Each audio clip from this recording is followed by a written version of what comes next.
할렐루야. 오늘은 신명기 1장 19절에서 33절까지의 말씀으로 하나님의 명령에 집중하는 삶이라는 제목으로 말씀을 나누도록 하겠습니다. 이스라엘 백성들이 하나님의 명령과 이끄심을 따라 미지의 땅으로 가고 있었습니다. 한 번도 가보지 않은 땅이었어요. 호렙산을 떠나 가데스 바네아라는 곳에 이르게 되었는데 그곳은 아모리 족속의 산지였습니다. 그곳은 7절에서 하나님께서 가라고 명하셨던 바로 그 땅이었습니다. 7절 보면은 방향을 돌려 행진하여 아모리 족속의 산지로 가고, 그들은 그 하나님의 명령에 순종하여 갔습니다. 하나님께서 약속하신 그 땅이 바로 눈앞에 펼쳐져 있었습니다. 그리고는 8절 끝에 그 땅을 차지할지니라 라고 하나님께서 말씀하셨어요.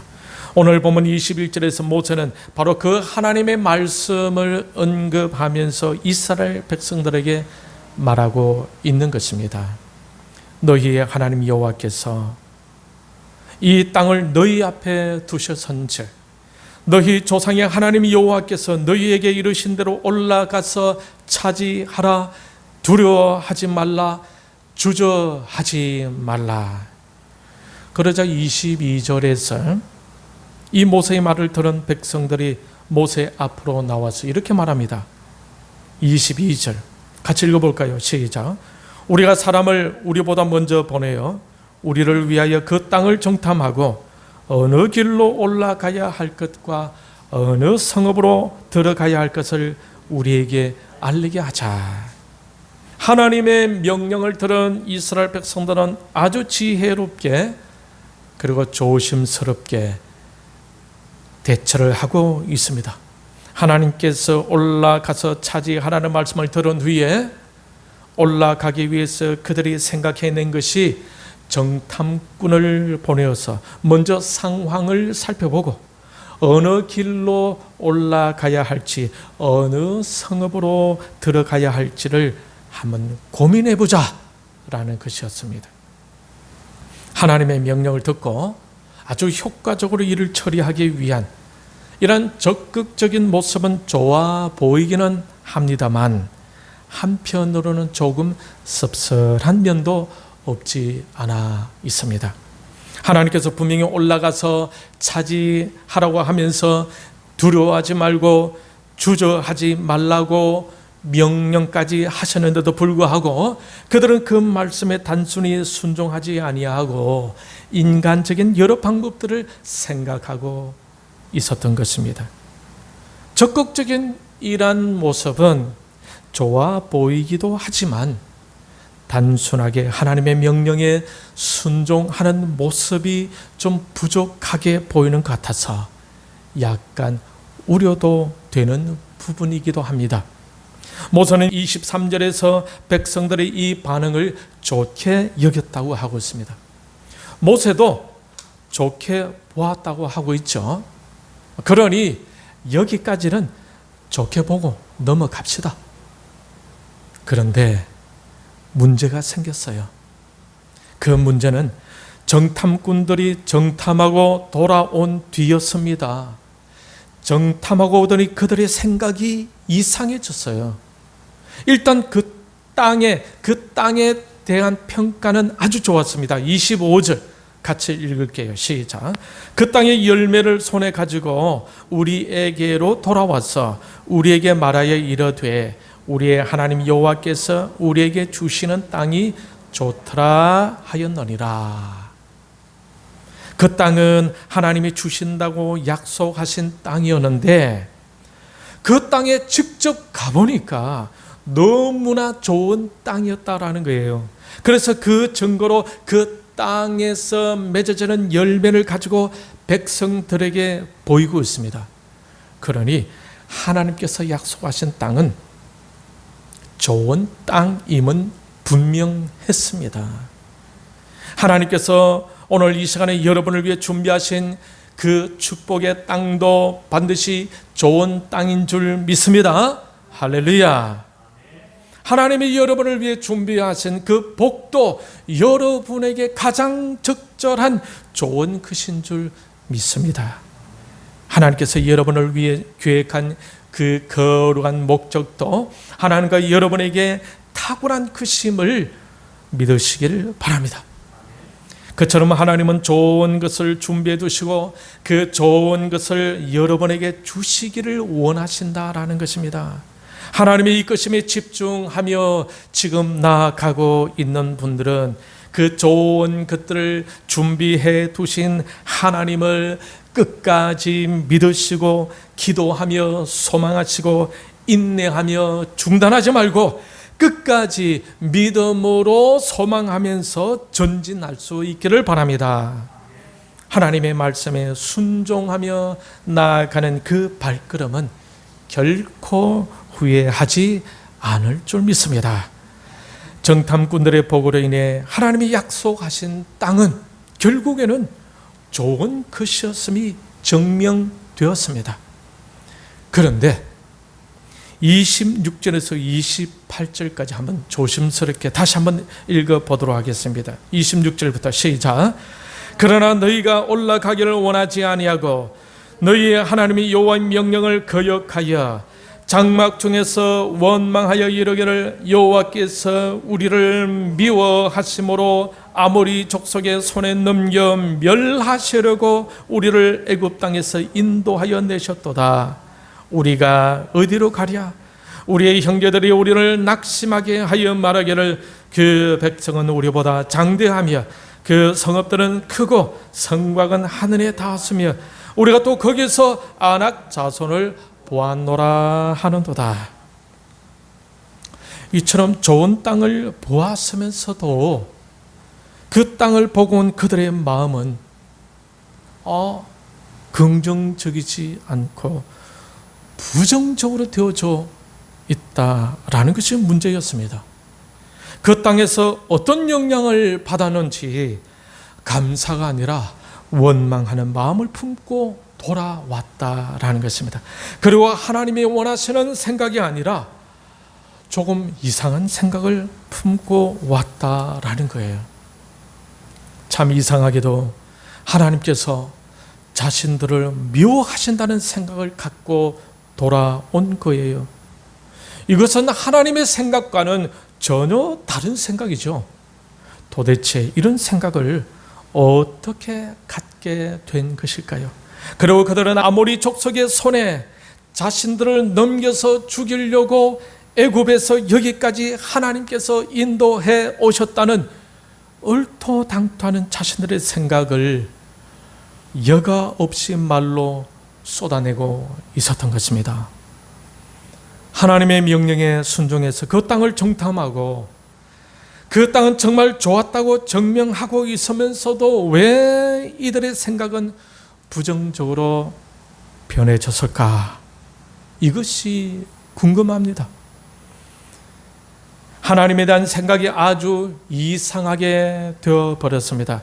그들은 두려움에 떨고 있었고 하나님을 마치 살인마처럼 생각하고 있었던 것입니다. 이런 생각을 이스라엘 모든 백성들이 다 듣고 있는 가운데에 토해내고 있었으니 그 소리를 듣고 있던 백성들은 또 얼마나 놀랐겠습니까? 도대체 이 정탐꾼들은 뭘 보고 이러고 있는 것일까? 여러분 궁금하시죠? 그런데 알고 보니까 28절 중간쯤에 보니까 그 답이 나오고 있습니다. 여러분 28절 그 백성은 같이 읽겠습니다. 시작. 그 백성은 우리보다 장대하며 그 성읍들은 크고 성곽은 하늘에 닿았으며 우리가 또 거기서 아낙 자손을 보았노라. 아낙 자손. 이 아낙 자손이라면 민수기 13장 33절에 조금 더 구체적으로 설명되어져 있는데 여러분 같이 읽어보도록 하겠습니다. 시작. 거기서 네피림 후손인 아낙 자손의 거인들을 보았나니 우리는 스스로 보기에도 메뚜기 같으니 그들이 보기에도 그와 같았을 것이니라. 네피림은 노아 시대 때부터 그 명성을 떨치던 강대한 그인 족속을 말합니다. 그 후손들인 그인 아낙 자손을 정탐꾼들이 보고 나더니 그들 자신들이 메뚜기같이 보였다라는 것입니다. 그래서 그들이 두려워하고 하나님을 원망하고 오히려 하나님이 자신들을 아낙 자손에게 죽게 하려고 애굽에서 자신들을 불러내었다라는 이상한 논리를 펴고 있었던 거예요. 여러분, 이처럼 무엇을 보느냐에 따라 생각이 달라질 수가 있습니다. 그리고 그 결과도 달라집니다. 하와가 마귀의 말에 솔깃해서 선악을 구별하는 나무의 열매를 보았더니 그 열매가 얼마나 보기에 좋던지, 보기에 좋으니까 얼마나 먹고 싶고 소유하고 싶던지 그 욕망을 이기지 못하고 그만 그 열매를 따먹으면서 하나님의 명령에 불순종하는 죄를 범하게 되었던 것이죠. 마귀를 만난 후 그 열매를 보는 순간 마귀의 마법에 걸려 하나님의 명령을 다 잊어버리게 되었던 것입니다.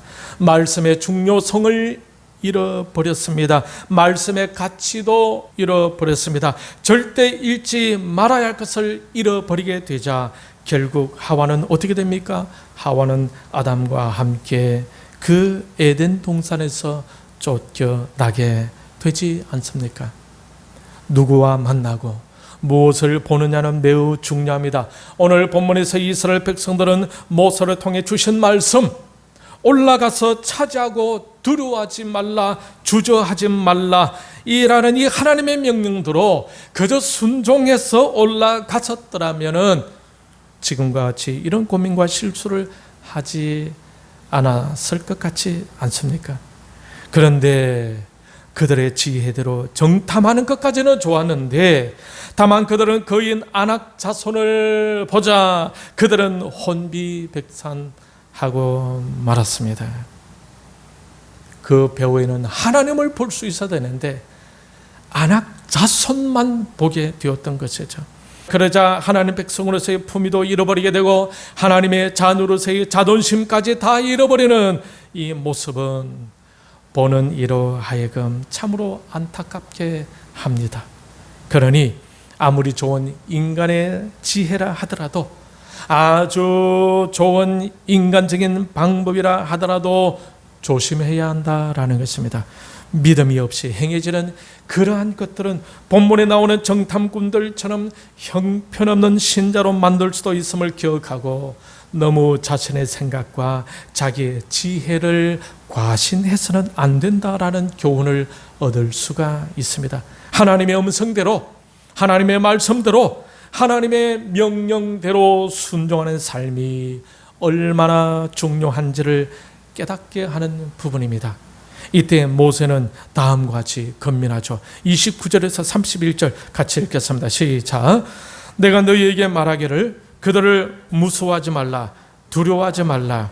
너희보다 먼저 가시는 너희의 하나님 여호와께서 애굽에서 너희를 위하여 너희 목전에서 모든 일을 행하신 것 같이 이제도 너희를 위하여 싸우실 것이며 광야에서도 너희가 당하였거니와 사람이 자기의 아들을 안는 것 같이 너희의 하나님 여호와께서 너희가 걸어온 길에서 너희를 안으사 이곳까지 이르게 하셨느니라. 여기서 하나님은 어떤 분이신지를 같이 생각해 보겠습니다. 여러분, 하나님은 어떤 분이십니까? 30절, 너희보다 먼저 가시는 하나님이십니다. 하나님은 우리를 이끄시는 분이시지 않습니까? 막연히 우리를 이끄시는 분이 아니라 하나님은 우리보다 먼저 앞서 가셔서 모든 상황을 살펴보시며 모든 것을 다 아시고 우리를 적절하게 실수 없이 차질 없이 우리를 이끌어 가시는 분이십니다. 여러분, 때로는 우리가 막막하게 느껴지는 때도 있지 않습니까? 앞이 보이지 않는 그런 때도 있습니다. 그러한 환경 속에 있게 된다 하더라도 하나님은 그 속에는 우리를 보시면서 우리보다 앞서서 우리를 이끌고 계시는 분이심을 잊지 마시기를 바랍니다. 할렐루야. 여러분, 요셉을 보십시오. 형들에 의해서 노예로 팔려가지 않습니까? 어느 누구도 요셉을 알아주지 않는 완전히 혼자 동떨어진 애굽으로 끌려가게 됩니다. 그곳에서 누명까지 쓰게 되죠. 그렇게 되면서 노예로 살아가는 것도 모자라 죄인으로 낙인 찍혀 감옥에까지 떨어지게 되었습니다. 인간적으로 보게 되게 되면 이 시점에서는 요셉의 인생은 끝났다라고 보면 될 것입니다. 그렇지만 요셉은 그러한 가장 밑바닥에서도 하나님의 자녀답게 그곳에서 성실하게 최선의 삶을 살아갑니다. 결국 하나님께서는 하나님의 방법으로 애굽 왕을 통해서 그 감옥에서 빼내어 애굽의 국무총리가 되게 하신 분이 우리 하나님이십니다. 아무리 막막한 상황이 오고 희망이 보이지 않아 보여도 먼저 가시며 인도하시는 하나님을 끝까지 믿고 바라보아야 할 것입니다. 신자에게는 이런 고백적인 믿음이 있어야 진짜 하나님께서 준비해 두신 것을 경험하게 되는 것입니다. 또 하나님은 어떤 분이십니까? 30절, 이제도 너희를 위하여 싸우시느니라. 하나님은 이스라엘 백성들이 출애굽할 때에 그때도 이스라엘 백성들을 위하여 싸워주신 것처럼 지금도 너희를 위하여 싸워주신다고 말씀하십니다. 그 하나님께서 지금 이 예배에 참석하고 계시는 여러분들을 위해서도 싸우고 계신다는 것을 믿으시길 바랍니다. 할렐루야. 마땅 믿지 못한다면 본문에 나오는 정탐꾼들처럼 하나님의 명령대로 움직이면서도 실제로는 뭔가 다른 것에 영향을 받아서 믿음이 흔들리고 하나님의 자녀다움을 다 잃어버리게 될 수도 있음을 명심해야 할 것입니다. 여러분 꼭 명심하시기를 바랍니다. 하나님께서 여러분을 위해 싸워 계심을 잊지 마시기를 바랍니다. 그분을 바라보면서 하나님의 자녀로서의 절개를 잃지 마시기를 바랍니다. 하나님의 자녀들은 하나님의 이끄심대로 움직이는 것입니다. 하나님의 방법대로 움직이는 것입니다. 하나님의 채워주심을 경험하는 것입니다. 어떤 상황 속에서도 흔들리지 않고 하나님만 믿고 하나님만 바라보며 하나님의 구원을 경험하게 되고 그러면서 하나님께 감사하고 감격하며 하나님께 영광 올려드리는 그런 시간을 갖게 될 줄 믿습니다. 그러므로 이 예배에 참여하고 영상으로 말씀을 듣고 있는 여러분, 낙심하지 말고 하나님 앞에 1대1로 나아가 다시 믿음을 회복하시길 바랍니다. 주님을 다시 바라보시길 바랍니다. 여러분을 위해서 싸우시는 하나님을 꼭 기억하시길 바랍니다. 그분만이 진정 여러분을 이끄실 수 있습니다. 또 하나님은 어떤 분이십니까? 31절 보면은 사람이 자기의 아들을 안는 것 같이 너희 하나님께서 너희가 걸어온 길에서 너희를 안으사. 하나님은 하나님의 자녀들을 안아주시는 분이 있습니다. 그 하나님의 따뜻하고 든든한 품에 안겨본 적이 있습니까? 세상 사람들이 다 나를 욕하고 힘들게 하고 다 나를 버리고 떠나더라도 하나님만은 여러분과 함께 하시며 여러분의 지치고 상한 그 마음을 안아주시는 분이심을 잊지 마시기를 바랍니다. 이 하나님만이 진정 여러분을 회복해 줄 수 있고 이 하나님만이 진정 여러분을 끝까지 사랑해 줄 수 있으시고 책임져 줄 수 있는 분이십니다. 말씀을 맺겠습니다. 우리는 이 하나님 말씀을 기억하고 순종하면 이 말씀 속에서 하나님이 하나님 되심을 경험하게 될 것입니다. 우리보다 먼저 앞서 가셔서 우리를 인도하시는 분, 우리를 위해 싸워 주시는 분, 우리가 힘들 때 우리를 꼭 안아주시는 그 긍휼의 하나님을 누리게 될 것입니다. 정탐꾼들처럼 하나님이 보라는 것에 집중하지 못하고 보지 말아야 할 것을 보다가 엉뚱한 영향을 받아서 자신과 공동체에도 좋지 않은 영향을 주었던 것처럼 그렇게 되어서는 안 되겠죠. 저와 여러분은 오직 하나님의 명령에 집중하여 하나님의 은혜와 하나님의 능력을 경험하면서 하나님께서 준비해 두신 축복의 땅을 반드시 밟을 수 있기를 축원합니다. 이번 추석 연휴를 보내면서도 앞서가시는 하나님, 우리를 위하여 싸워주시는 하나님, 험한 인생길에서 우리를 꼭 안아주시는 하나님을 경험할 수 있기를 바랍니다. 그래서 한쪽 곁에서 그 하나님을 생각하고 감사와 기쁨의 눈물을 훔치면서 주님께 찬양할 수 있는 여러분 다 되시기를 바랍니다. 오직 하나님의 명령에 집중하는 삶에 초점을 맞추고 감사와 기쁨으로 하나님께 영광 올려드리며 이번 추석 명절에는 특별히 그 하나님과 동행하는 의미 있는 명절, 승리하는 명절, 감사가 있는 명절이 다 될 수 있기를 주님의 이름으로 축원합니다. 이 시간 우리의 말씀을 생각하면서